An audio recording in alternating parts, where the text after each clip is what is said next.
दोस्तों, सबसे पहले हम बात करेंगे कि आदिकाल को अलग-अलग विद्वानों ने क्या नाम दिया है और यह नाम किस आधार पे दिया है या क्यों दिया है?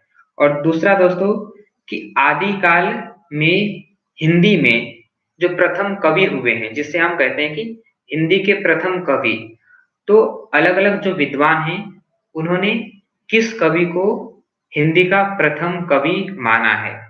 इसके ऊपर भी दोस्तों इस लेक्चर में चर्चा करेंगे। तो आइए दोस्तों शुरू करते हैं।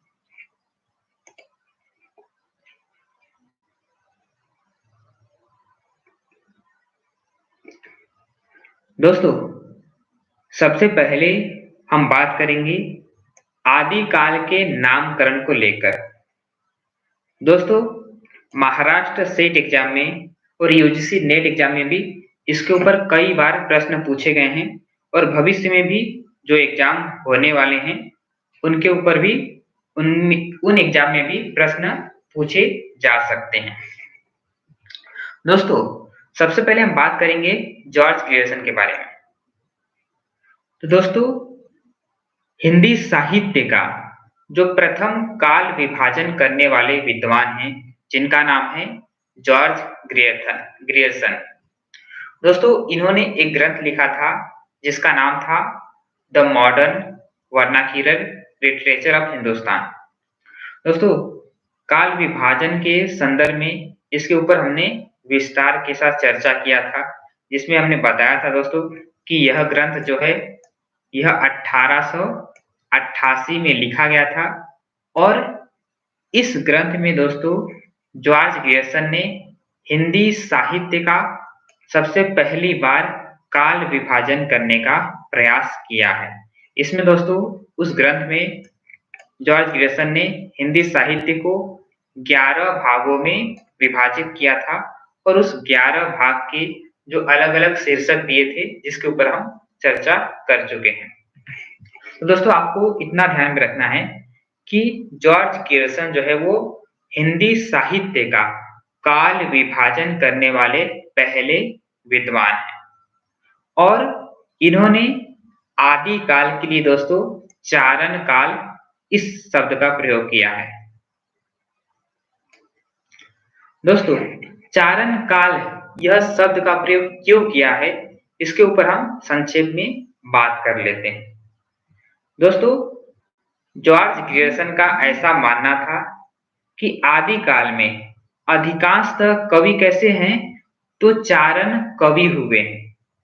चारण कवि से दोस्तों तात्पर्य होता है कि जो कवि राजा के चरणों में या राजा के आश्रय में रहकर कविता लिखता है, ऐसे कवियों को चारण कवि कहा जाता है।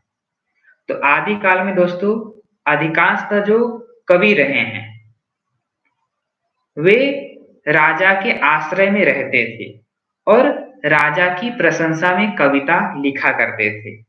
तो इसीलिए दोस्तों उन्हें चारण कवि कहा जाता था। तो अधिकांशतः कवि चारण थे, इसीलिए जॉर्ज ग्रियर्सन ने आदिकाल को चारण काल यह नाम दिया है। दोस्तों, मेरी आवाज आप लोगों को आ रही है? अगर मेरी आवाज आप तक नहीं आएगी तो आप कमेंट करके हमें बता सकते हैं। तो आपको इतना ध्यान में रखना है कि जॉर्ज ग्रियर्सन ने आदिकाल के लिए चारण काल इस शब्द का प्रयोग किया था और क्यों किया था, तो अभी मैंने बताया कि आदिकाल में राजा के चरणों में यानी कि राजा के आश्रय में कवि रहते थे और वह राजा की प्रशंसा में, उनकी चाटुकारिता में कविता लिखा करते थे। इसलिए ऐसे कवियों को ध्यान में रखकर ही आदिकाल का नाम जॉर्ज ग्रियर्सन ने चारण काल रखा है। दोस्तों, अगले जो विद्वान हैं, जिनका नाम है राहुल सांस्कृत्यायन।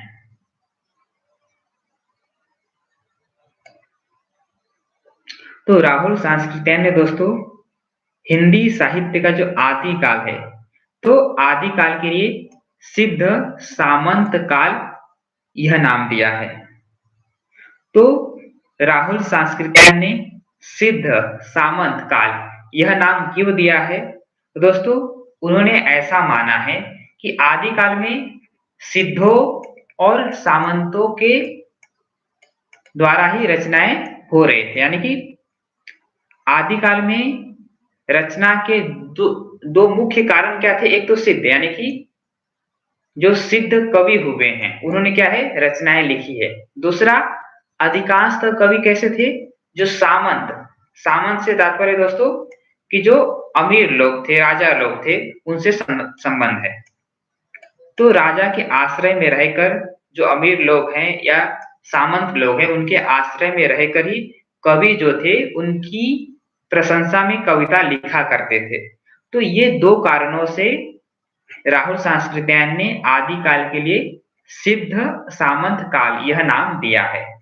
सिद्ध नाम इसलिए दोस्तों क्योंकि आदिकाल में सिद्ध कवियों के द्वारा काव्यों का सृजन हुआ है। और सामंत नाम इसलिए दोस्तों कि अधिकांश कवि कैसे थे? राजा सामंतों के आश्रित हुआ करते थे। तो इसीलिए दोस्तों उसी बात को ध्यान में रखकर इन्होंने आदिकाल के लिए सिद्ध सामंत काल इस शब्द का प्रयोग किया है। तो आपको इतना ही ध्यान रखना है कि राहुल सांस्कृत्यायन ने आदिकाल को क्या नाम दिया है? तो सिद्ध सामंत काल नाम दिया है। और अगर आपको प्रश्न पूछा जाए कि आदिकाल में सिद्धों द्वारा या सिद्ध कवि एवं सामंतों के आश्रय में लिखे जाने सामंतों के आश्रय में रहकर कविता लिखे जाने के कारण किस विद्वान ने आदिकाल को सिद्ध सामंत काल यह नाम दिया है? तो उसका उत्तर होगा राहुल सांस्कृत्यायन, क्योंकि आदिकाल में सिद्ध कवि रचनाएं लिख रहे थे और उसके साथ ही जो कवि थे वो सामंत और राजाओं के आश्रय में रहकर कविता लिख रहे थे, इसलिए इस काल को, आदिकाल को राहुल सांस्कृत्यायन ने नाम दिया है सिद्ध सामंत काल। दोस्तों अगले विद्वान हैं जिनका नाम है गणपति चंद्र गुप्त। दोस्तों इन्होंने आदिकाल को नाम दिया है प्रारंभिक काल। तो दोस्तों सामान्यतः हमने जब काल विभाजन किया था तो काल विभाजन के लेक्चर में हमने देखा था कि गणपति चंद्र गुप्त जो हैं उन्होंने हिंदी साहित्य का जो काल विभाजन किया है उसको नाम दिया है आरंभिक काल, मध्यकाल और आधुनिक काल। मध्यकाल के दो भाग थे, पूर्व मध्यकाल और उत्तर मध्यकाल। तो दोस्तों किसी भी हिंदी साहित्य का इतिहास को जब हम कालों में बांटते हैं तो एक आधार होता है कि ऐतिहासिक आधार, ठीक है? तो क्या आधार होता है? ऐतिहासिक आधार।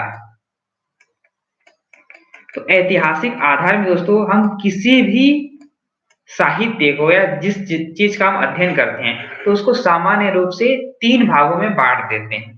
पहला प्रारंभिक या प्राचीन या आदि, दूसरा मध्य और तीसरा आधुनिक। तो इसी पद्धति को अपनाकर गणपति चंद्र गुप्त ने भी आदिकाल को आरंभिक काल कह दिया है, क्योंकि हिंदी साहित्य का जो आरंभ है वो उसी समय से माना जाता है। इसीलिए दोस्तों हिंदी साहित्य का आरंभ जो है वो उसी समय से माने जाने के कारण ही आदिकाल के लिए इन्होंने आरंभिक काल इस शब्द का प्रयोग किया है। दोस्तों हमने कल के लेक्चर में देखा था कि गणपति चंद्र गुप्त ने आदिकाल का जो आरंभ है वो 1184 ईस्वी से माना है। क्यों माना है दोस्तों? क्योंकि 1184 में साली भद्र सूरी के द्वारा एक रचना लिखा गया था जिसका नाम था भरतेश्वर बाहुबली रास। तो गणपति चंद्र गुप्त का ऐसा मानना था कि यह रचना कब लिखा गया था? तो 1184 में लिखा गया था। और इसी रचना को दोस्तों गणपति चंद्र गुप्त ने हिंदी की पहली रचना माना है। और इसीलिए दोस्तों आदिकाल का आरंभ भी इन्होंने 1184 से माना है और आदिकाल के लिए इन्होंने प्रारंभिक काल इस शब्द का प्रयोग किया है, क्योंकि ऐसा मानना था इनका कि हिंदी साहित्य का प्रारंभ कब से हो रहा है? 1184 से हो रहा है। तो इसलिए इस काल को क्या नाम दिया इन्होंने? प्रारंभिक काल। दोस्तों, अगले जो विद्वान हैं जिनका नाम है राम कुमार वर्मा। तो दोस्तों, राम कुमार वर्मा ने भी आदिकाल के 2 भाग किए हैं। एक को नाम दिया है संधि काल और दूसरे को नाम दिया है चारण काल। दोस्तों, संधि काल के अंतर्गत इन्होंने जो अपभ्रंश और हिंदी का जो मिला-जुला रूप है, यानी कि कह सकते हैं कि जहां पर अपभ्रंश की रचनाएं धीरे-धीरे समाप्त हो रही थी और जहां से एक प्रकार से हिंदी की रचनाएं शुरू हो रही थी, तो उस जो बीच का समय है, उस बीच के समय को इन्होंने संधि काल कहा है, यानी कि 2 भाषाओं का संधि काल। जिसमें दोस्तों अपभ्रंश की रचनाएं जो है दोस्तों, अपभ्रंश भाषा का धीरे-धीरे अंत हो रहा था और हिंदी भाषा का धीरे-धीरे आरंभ हो रहा था। तो ऐसे समय में जो बीच का समय है, वह 2 भाषाओं का क्या है? संधि का समय है। यानी कि अपभ्रंश और हिंदी भाषा के संधि का समय है। यहाँ पर कोई भी भाषा जो है वो प्रधान नहीं थी। अपभ्रंश भाषा जो है वो धीरे-धीरे कम हो रही थी। उसका साहित्य का निर्माण जो है धीरे-धीरे कम हो रहा था और हिंदी भाषा का धीरे-धीरे आरंभ हो रहा था। तो ये जो काल था दोस्तों, ये 2 भाषाओं के बीच का काल था, जिसे इन्होंने संधि काल कहा है। ठीक है? और उसके बाद दोस्तों चारण काल, यानी कि 1000 ईस्वी के आस-पास से इन्होंने चारण काल का आरंभ माना है। क्योंकि जो कवि थे वो राजा के आश्रय में चरणों में रहकर कविता लिखा करते थे। इसी प्रवृत्ति को ध्यान में रखकर इन्होंने आदिकाल के लिए चारण काल शब्द का भी प्रयोग किया है। तो आपको ध्यान में रखना है दोस्तों, यूजीसी नेट और महाराष्ट्र सेट के एग्जाम में इसके ऊपर कई बार प्रश्न पूछा गया है कि आदिकाल के लिए संधि काल और चारण काल शब्द का प्रयोग किसने किया है? तो उसका उत्तर होगा दोस्तों राम कुमार वर्मा। दोस्तों, कल के लेक्चर में हमने इसके ऊपर बात किया था और हमने यह भी देखा था कि भक्ति साहित्य में, भक्ति काल में जो 4 काव्य शाखाएं थी, प्रेमाश्रयी, ज्ञान मार्गी या ज्ञानाश्रयी, राम भक्ति शाखा और कृष्ण भक्ति शाखा। तो इसको दोस्तों, इसका नामकरण भी राम कुमार वर्मा ने किया था।